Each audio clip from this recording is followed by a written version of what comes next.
Hello everyone.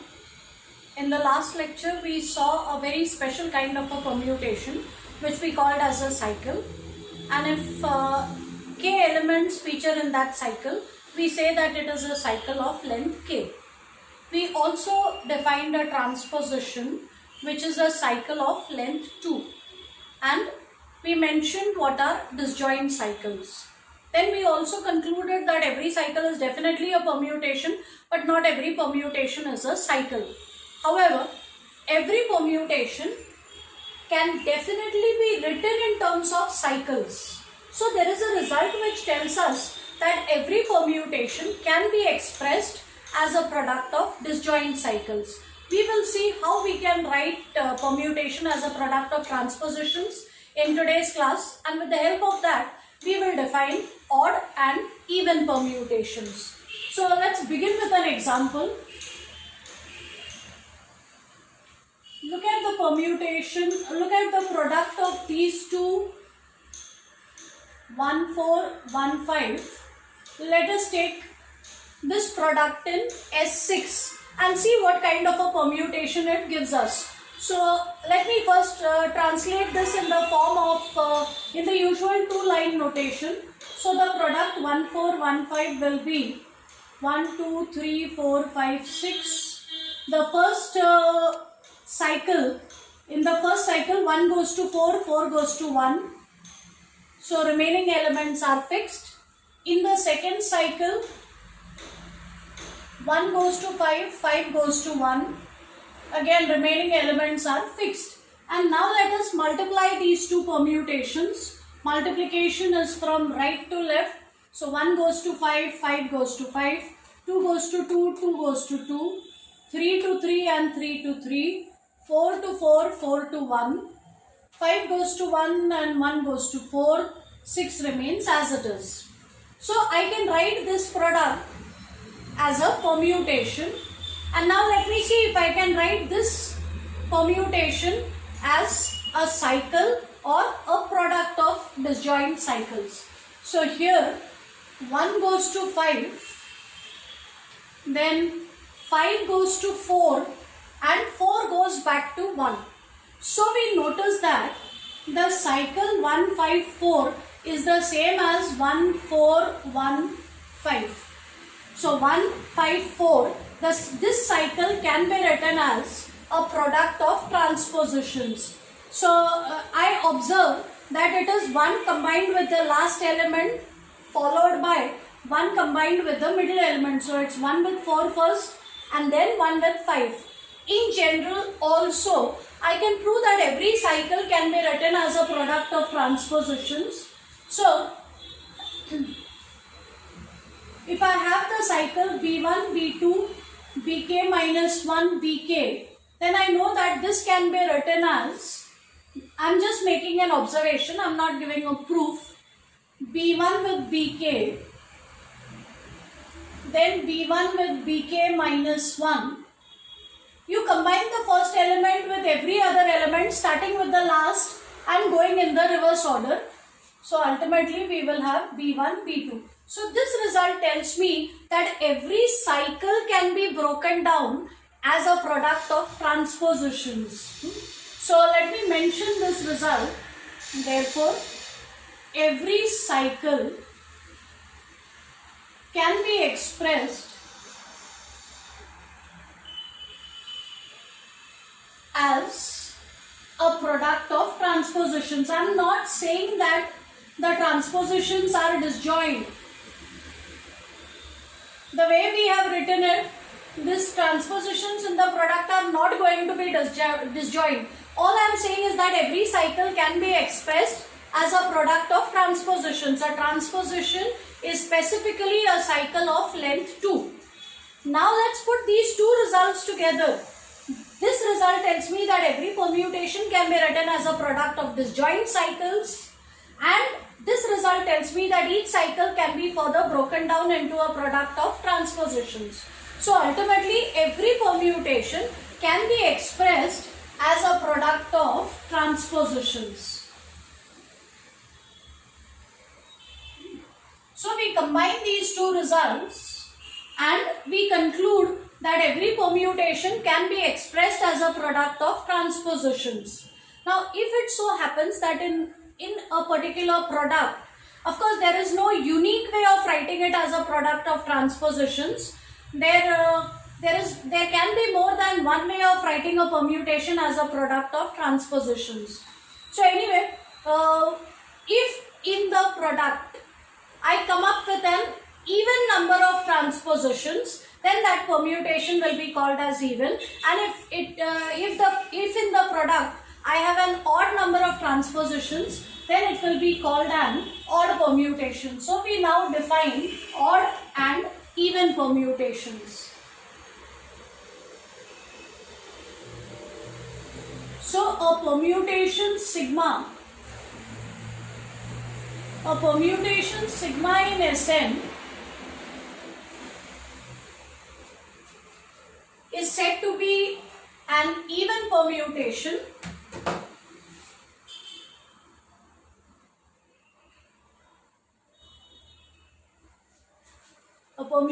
sigma in Sn is said to be an even permutation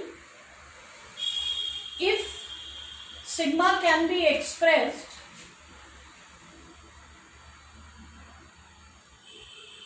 as a product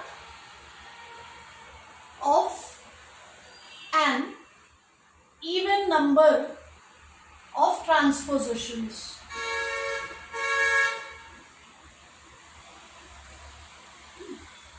So basic idea is you write a permutation in terms of disjoint cycles first, then you write every cycle as a product of transpositions, and then count the number of transpositions in that product.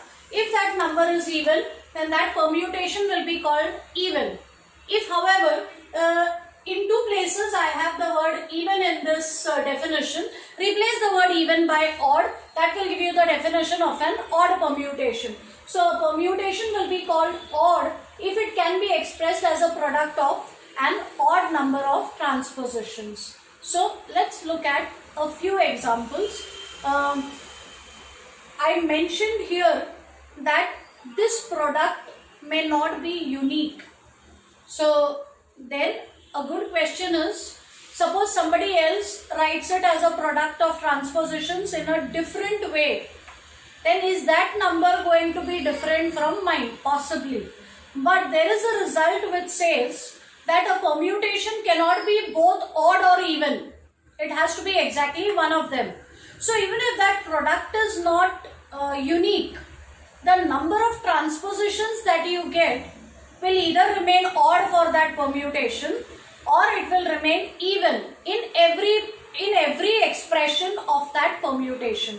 So if a permutation is even, you write it as a product of transpositions by some other method also. By that method also, you will get an even number of transpositions only. So a permutation can be either even or odd, but not if it is even, once and for all it is even in every possible expression of it. So let's look at a few examples.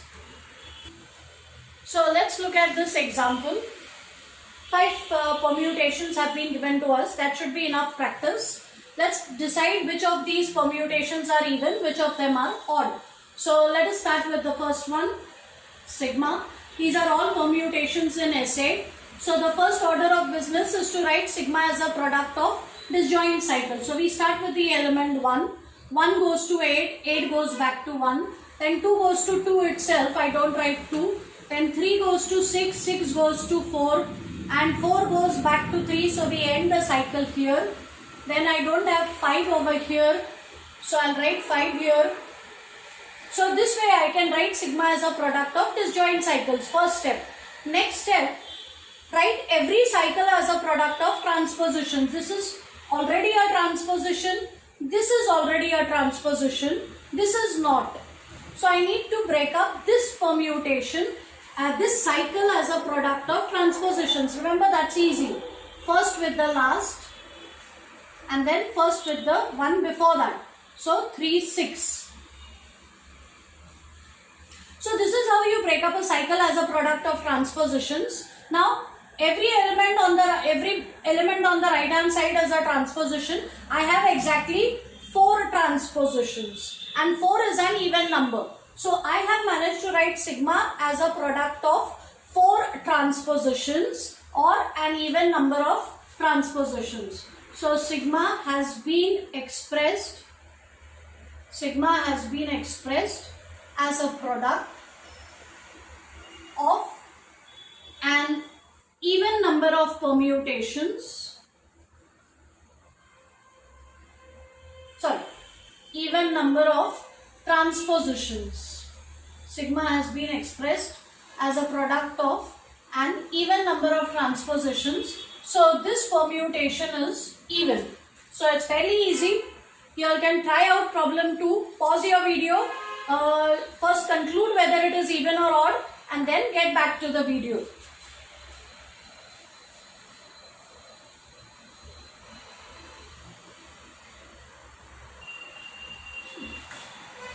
So let's try to write tau as a product of disjoint cycles first. 1 goes to 3, 3 goes to 4, and 4 goes back to 1.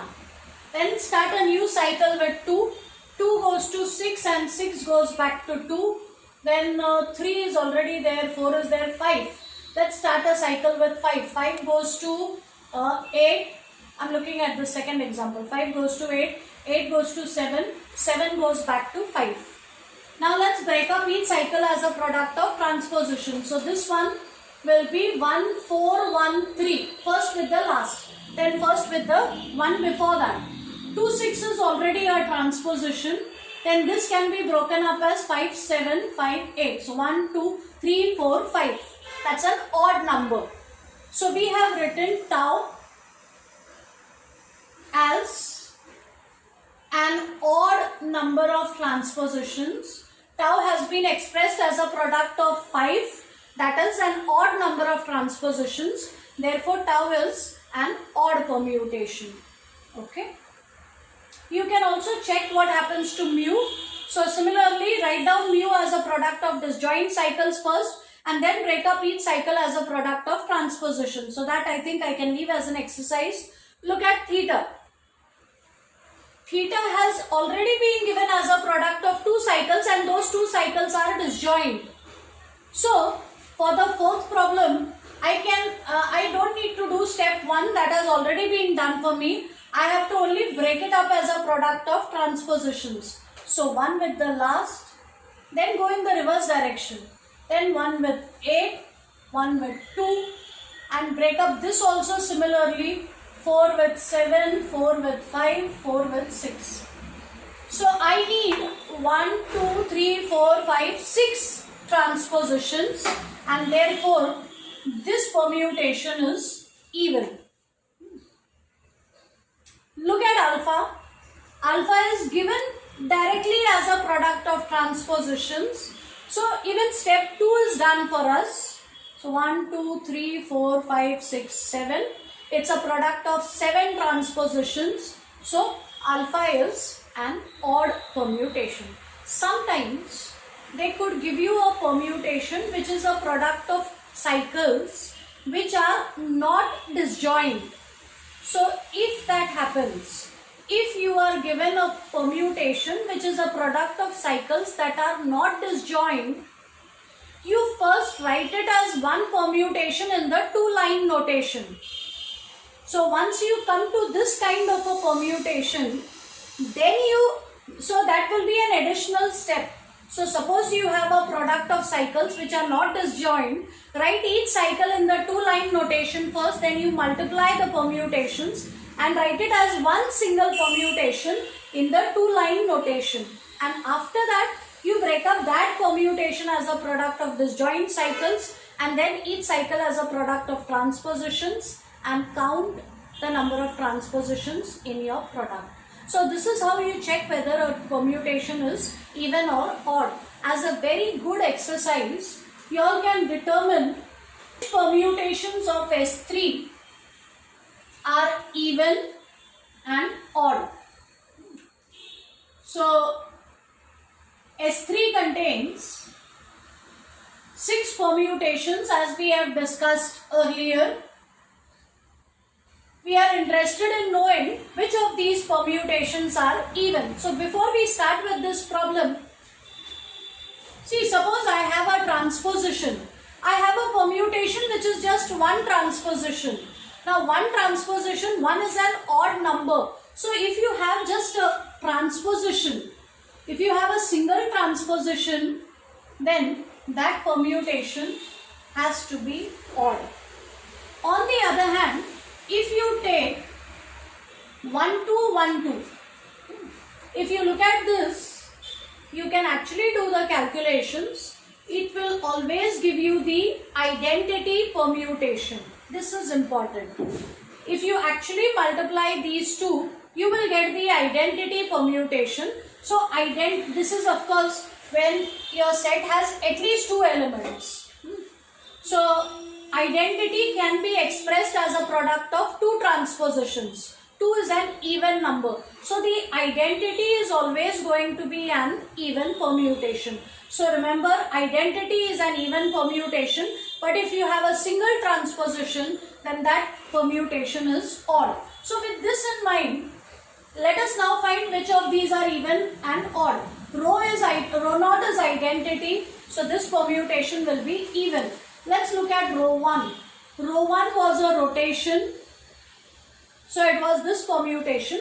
Let's write it as a product of cycles. 1 goes to 2, 2 goes to 3, 3 goes back to 1. So this permutation is a single cycle. Now break it up as a product of transposition. So 1 with 3, 1 with 2. I need two transpositions. That means this permutation is even. So this one is even. You can similarly prove that rho 2 is even. Look at mu1.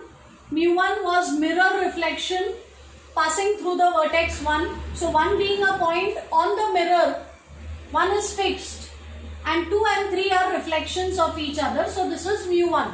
So if I try to write mu1 as a cycle, 1 goes to 1, so I don't write that. 2 goes to 3 and 3 goes to 2. So mu1 is just one transposition. 1 is an odd number. So mu1 is odd, mu2 is odd and mu3 is odd. So the even permutations in S3 are rho naught, rho 1, rho 2. Okay.